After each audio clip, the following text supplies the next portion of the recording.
মাননীয় স্পিকার, আপনাকে ধন্যবাদ। আলহামদুলিল্লাহ। মাননীয় স্পিকার, আল্লাহ সুবহানাহু ওয়া তাআলা আপনাকে অনেক দয়াময় এবং মায়াশীল করেছেন। আশা করছি বক্তব্য শেষ হতে হতে আপনার একটু দয়া পরবশ হয়ে আরও 3-4 মিনিট বাড়িয়ে দিবেন ইনশাল্লাহ। মাননীয় স্পিকার, 2006 সালের বাজেট অধিবেশনে একবার আসার সুযোগ হয়েছিল আলহামদুলিল্লাহ। তো আমার মনে হয় নজিরবিহীন ইতিহাসে এবারকার যে মাননীয় প্রধানমন্ত্রীর নেতৃত্বে এবং মাননীয় অর্থমন্ত্রী মহোদয়ের তত্ত্বাবধানে এই 2026-27 অর্থবছরের যে বাজেটটা উপস্থাপন করা হলো, 90 থেকে 95% প্রস্তাবনায় নজিরবিহীনভাবে সর্বসম্মতিক্রমে এই ডান বাম দুপাশ থেকে সর্বসম্মতিক্রমে সরকার দল এবং বিরোধী দলের পক্ষ থেকে টেবিল চাপে সেটাকে স্বাগত জানানো হয়েছে। মাননীয় স্পিকার, এর বেশি ধন্যবাদ এক কথায় আর কি দিব মাননীয় স্পিকার। মাননীয় স্পিকার, এরপরেও আমরা একটু দেখতে পেয়েছি যে বাজেট পরবর্তী বাহিরে কিছু ব্যানার নিয়ে মিছিল হয়েছে মাননীয় স্পিকার। আমাদের মাননীয় স্বরাষ্ট্রমন্ত্রী মহোদয় এবং সাপ্লিমেন্ট করে আরও অনেক মাননীয় সংসদ সদস্যবৃন্দ মাঝে মাঝে যথার্থই বলেন যে ভেতরে একরকম, বাহিরে গিয়ে কেন যেন একটু অন্যরকম হয়ে যায় মাননীয় স্পিকার। অনেক সময় এরকম হয় মাননীয় স্পিকার, আসলে নদীর উপর ব্রিজ বানাতে হয়। এখন আগেই যদি ব্রিজটা বানায় ফেলে তখন কি হয়, তখন শুকনো জায়গায় নিজে নদী কাটতে লেগে যায়, মানে অযাচিত ব্যাপার স্যাপার আর কি। এখন ব্যানার যদি আগেই বানিয়ে রেডি থাকে কেউ, এখন সেটা নিয়ে একটু ফটো সেশন না করলে কেমন হয়, এরকম হয়ে থাকতে পারে মাননীয় স্পিকার। মাননীয় স্পিকার, আমি আরেকটা বিষয় একটু লক্ষণীয়ভাবে করতে চাই, যেটা হলো আমাদের মাননীয় প্রধানমন্ত্রীর নেতৃত্বেই সংসদ চলছে। আমরা একটা জবাবদিহিতামূলক সরকার, জবাবদিহিতামূলক সংসদ এবং জবাবদিহিতামূলক নিজের দলের ভিতরে যে পরিবেশটা এখন দেখতে পাচ্ছি, তারই ফলশ্রুতিতে একটি আত্মসমালোচনা না করলেই নয় মাননীয় স্পিকার। দেখুন মাননীয় স্পিকার, নীল নদের পানি যেরকম নীল না, তেমনিভাবে দাড়ি টুপি থাকলেই যে নারী স্বাধীনতা এবং হিজাব নিকাবের প্রতি সম্মান থাকবে, বিষয়টা আসলে এরকম না মাননীয় স্পিকার। এরকম বিষয়গুলো আসলে আমরা অবশ্যই এটা অ্যাড্রেস করতে চাই যে আমাদের সবার ব্যক্তি স্বাধীনতার বিষয়ে আমাদের সম্মান এবং শ্রদ্ধার ব্যাপারে অত্যন্ত সোচ্চার হওয়া উচিত মাননীয় স্পিকার। এটা আমরা দুঃখের সাথেই বলছি। মাননীয় স্পিকার, ফ্যাক্ট এবং ন্যারেটিভের ব্যাপারে কথা বলেছিলাম, অল্প সময় ছিল, বুঝিয়ে বলতে পারিনি। আজকে দেখলাম প্রাসঙ্গিকই বিষয়টা উঠে আসলো। আপনার মাথার উপরে বিসমিল্লাহির রহমানির রহিম, দুয়ারে দুয়ারে সর্বশক্তিমান আল্লাহ। আমরা এমনও দেখেছি, আমরা ইসলামের পতাকা হাতে নিয়ে দেখা গেছে হিকমা অবলম্বন করতে গিয়ে বৈশ্বিক পরিস্থিতিতে রাজনৈতিক অবস্থা বিবেচনায় অনেক সময় ইসলামের পতাকা হাতে নিয়েও শরিয়া আইনের ব্যাপারে প্রশ্ন আসলে অনেক সময় এড়িয়ে যেতে দেখেছি মাননীয় স্পিকার। কিন্তু ফ্যাক্ট হলো, জিয়াউর রহমান সাহেব, শহীদ রাষ্ট্রপতি জিয়াউর রহমান লিখে দিলেন সংবিধানে বিসমিল্লাহ। তার সুযোগ্য উত্তরসূরি জনাব তারেক রহমান সাহেব আপনার মাথার উপর রেখেছেন বিসমিল্লাহ। দুয়ারে দুয়ারে লেখা সর্বশক্তিমান আল্লাহ, এটা হলো ফ্যাক্ট। এই বৈশ্বিক পরিস্থিতিতে, এই অবস্থায়ও হিকমা অবলম্বন করার প্রয়োজন পড়ে নাই মাননীয় স্পিকার। এটাই ফ্যাক্ট। মাথার উপর বিসমিল্লাহ, দুয়ারে দুয়ারে সর্বশক্তিমান আল্লাহ, অথচ বাজারে মাঝে মাঝে ন্যারেটিভ চালানোর চেষ্টা হচ্ছে জান্নাতের সোল এজেন্ট নাকি একটা ওজন মাপার পাল্লা মাননীয় স্পিকার। নাউযুবিল্লাহ, নাউযুবিল্লাহ। জান্নাতের টিকিট বিলাইয়া কেমনে ধর্ষণ করলা, আস্তাগফিরুল্লাহ, আস্তাগফিরুল্লাহ। মাননীয় স্পিকার, मैं शायर तो नहीं मगर ए जशी जब से देखा। আর সামনে গেলাম না মাননীয় স্পিকার। এখানে অনেক সময় শের ও শায়েরির ব্যাপারে কথাবার্তা হয়, তো সেজন্য একটু ছিটে ফোটা টাচ করা মাননীয় স্পিকার। আত্মসমালোচনার কথা বলছিলাম, আমি শুধু এক পাশে প্রশংসা আরেক পাশে তিরস্কার এরকম করব না মাননীয় স্পিকার।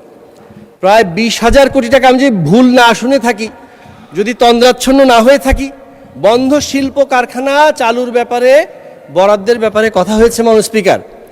তো আমি কিন্তু আমাদের মাননীয় শিল্পমন্ত্রী মহোদয় এখন উপস্থিত থাকলে ভালো হতো।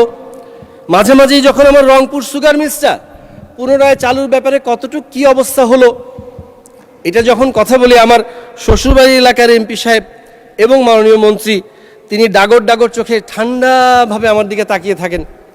আরেকদিন বলেছিলাম ইতা খিতা খরে বাবা, এই টাইপের একটা কোশ্চেন আর কি ওনার চোখে আমি দেখতে পাই।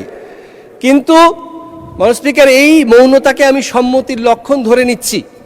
এটা করতেই হবে, কারণ এতগুলো টাকা থাকতে মাত্র 100 কোটি টাকারও নিচের বাজেট দিয়েই এই সুগার মিলটি সফলভাবে পুনরায় চালু করা এবং লাভজনক করা সম্ভব। মাননীয় স্পিকার, অনুমোদিত আমাদের গাইবান্ধা ইপিজেড, সেটার ব্যাপারে বাস্তবায়ন প্রক্রিয়া কবে শুরু হবে এবং অ্যাকুইজিশন কবে শুরু হবে সেই ব্যাপারেও আমরা ছেড়ে কথা বলবো না মাননীয় স্পিকার, যতই সরকার দলের হয়ে থাকি।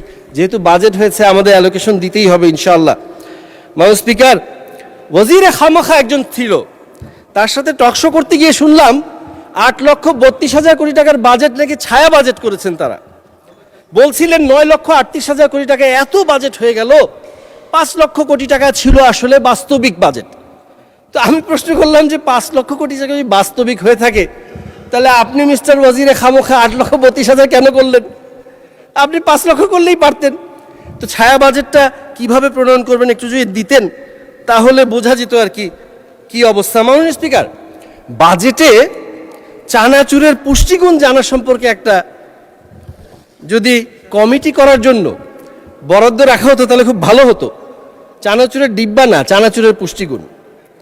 আমি দেখলাম যে নর্মাল গুগলেই যদি আমরা একটু সার্চ করে থাকি তাহলেই পেয়ে যাচ্ছি চানাচুরেও কিছু পুষ্টিগুণ আছে। মাননীয় স্পিকার, যে কেউ খুঁজলে পাবে ক্যালোরি প্রায় 500 থেকে 550 কিলো ক্যালোরি, ফ্যাট আছে 35 গ্রাম, প্রোটিন 10 গ্রাম, ফাইবার 5 গ্রাম, সোডিয়াম 800 মিলিগ্রাম প্রতি 100 গ্রাম চানাচুরের মধ্যে। মাননীয় স্পিকার, কেন বলছি জানেন? এই বাজেটটা নাকি চানাচুরের মতো খেতে ভালো লাগে, কোনো পুষ্টিগুণ নাই। তো বিষয়টা আসলে এরকম নয় মাননীয় স্পিকার, তাদের কথা অনুযায়ী। জি, আপনাকে আর 2 মিনিট বাড়িয়ে দেওয়া হলো মাননীয় স্পিকার। ধন্যবাদ। একদম শেষ পর্যায়ে চলে আসছি মাননীয় স্পিকার, যেটা না বললেই নয়। দেখুন মাননীয় স্পিকার, জিয়া রহমান সাহেব, শহীদ রাষ্ট্রপতি জিয়া রহমান পরবর্তীতে রাজনীতিবিদদের জন্য রাজনীতি কঠিন করে যাবেন এটা বলেছিলেন এবং করেছেন।